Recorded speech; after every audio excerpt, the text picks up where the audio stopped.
Hey guys, how are you? I thought last night went okay, so I'm gonna try it again. I have another wine open, of course. I am realized I didn't tell you about myself. First of all, I am Rebecca Banks. I live in Brooklyn, New York. I am a beverage director. Was I don't know for a major restaurant group in New York City, including Balthazar, Barani, Minetta, Augustine, Lucky Strike. And so I am finding myself with some time in my hands. And I have some wine that I've saved over the years and days and weeks and months.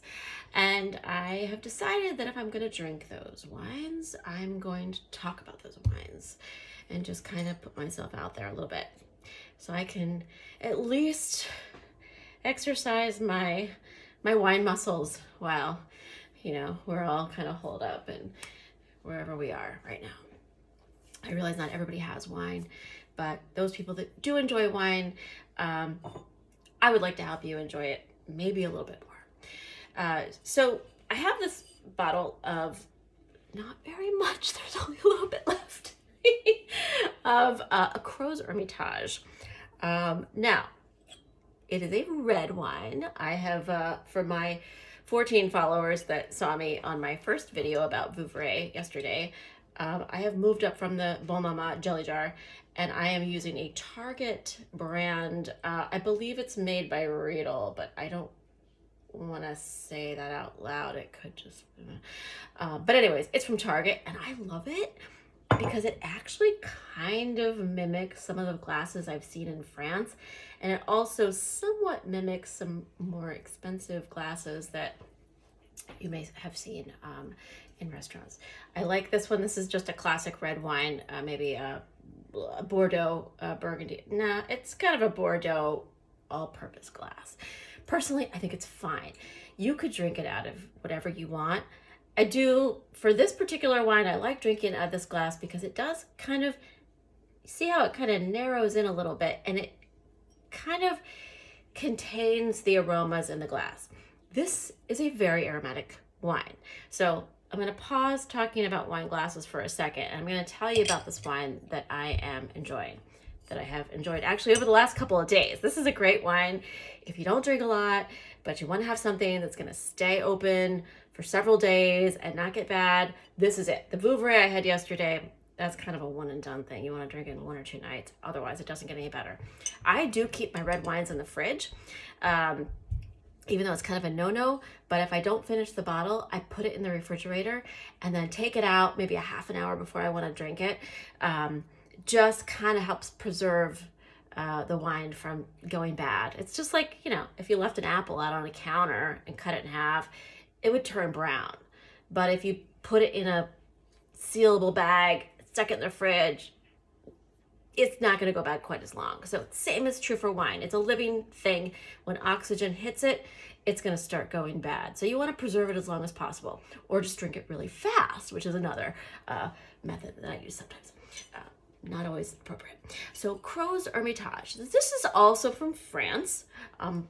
Not only going to drink French wines because I do have some other wines in my collection that I'm going to try to bring out. Crozes looks like Crozes. Hermitage looks like Hermitage. Crozes Hermitage is a region in the northern Rhone, which is sort of in the southern part of France. So whereas yesterday I was in Vouvray, which is in northern, near Paris actually. It gets cool there in the winter. They're mostly known for their white wines. It has some warm summers, but most of the time their white wines are high acid. Their red wines are also high acid and light. This is further in the south of France. Think of Provence. Okay, so we're not quite in Provence, but it's still further down there. It gets warm. It can have cool winters, but very warm, hot summers. So Crozes Hermitage is an area in the northern Rhone. So not getting too much into it, but the Rhone Valley, you might know wines like Chateauneuf de Pape and Gigondas and Baccarat. Those are all in the southern Rhone. This is in the Northern Rhone. Some other Northern Rhone appellations you might be familiar with are Côte Rôtie, Hermitage, Saint-Joseph, Cornas, Viognier, which is a white wine region. Most of the wines that you're going to find in the Northern Rhone and Southern Rhone, unfortunately, not unfortunately, but are red. So this wine from the Northern Rhone, almost all the wines from the Northern Rhone are made from 100% Syrah. So one second. So Syrah is the grape that you'll find in the Northern Rhone. In the Southern Rhone, like Châteauneuf-du-Pape, Gigondas, Grenache is the main grape. Sometimes there's some Syrah in there too, as well as some other grapes. But in the Northern Rhone, Syrah is the big one. You might know Syrah because in Australia, there's another grape called Shiraz, which is the same grape. Obviously, it's grown in a very different place and very different soil, a very different climate. So Northern Rhone Syrah can be very interesting for people. I had a group of friends that joined me at Balthazar one time, and we ordered I believe it was a Crozes hermitage, not from this producer. And there were 4 of them there, and each one of them had a very strong feeling about Syrah. It smells like pepper, black pepper. It can smell like a Band-Aid, like that iodine smell. It can smell sanguine, which is a French word that sounds really nice, but it actually means blood. It can smell like blood. Again, that iodine, that gaminess. It smells like a beef jerky, okay, if you ever had a beef jerky. Or game meat, which sounds, again, nicer. So it can have some pretty strong smells, even barnyard. My uncle's a farmer, sells farm equipment. I know he's going to really appreciate this one because it smells like manure. Why would you want to drink a wine that smells like this? Okay, because it is so good. And when you think about some of the food that this pairs with, we're talking about lamb, game meat, venison, things like that. It also, on the palate, is not so heavy. It smells like it's going to be heavy, but it's not. It's actually got kind of a medium bodied, and there's a lot of like purple fruits in there. Plums, purple grapes. There's also some purple flower notes in there too, like lilac, maybe a little lavender. Ooh, that's a hard one. I was gonna say roses, not really rose petals. The other thing that Syrah from the Northern Rhone is known for is sort of this black olive or black olive tapenade. So this is going to go really well with a lot of Mediterranean food. So if you can just get yourself past that barnyard blood Band-Aid beef jerky thing, I promise you this is going to go so well with some meat. I'm actually making a pasta with some some anchovies. I guess I opened it. It's on the floor now, so my cats are going to be coming. That's going to go really well with these anchovies. I think of that as sort of a Mediterranean thing. I'm not going to show you my cooking tonight because I'm using leftover pasta from my kids. They didn't like it. And, you know, in these times, we're trying to not throw anything out. But anyways, this wine in particular, let me just tell you about it before I leave because already kind of going over my 5-minute limit. This is Crozes Hermitage from domaine Combier. The winemaker here is 2nd generation winemaker, Laurent Combier.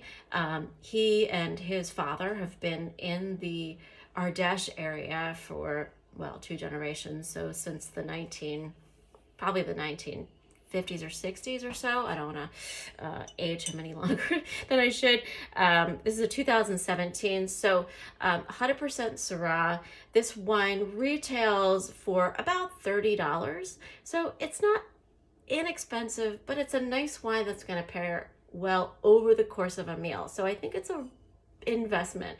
Crozes Hermitage, along with maybe Saint-Joseph, are 2 of the most affordable, I would say, wines from the Northern Rhone.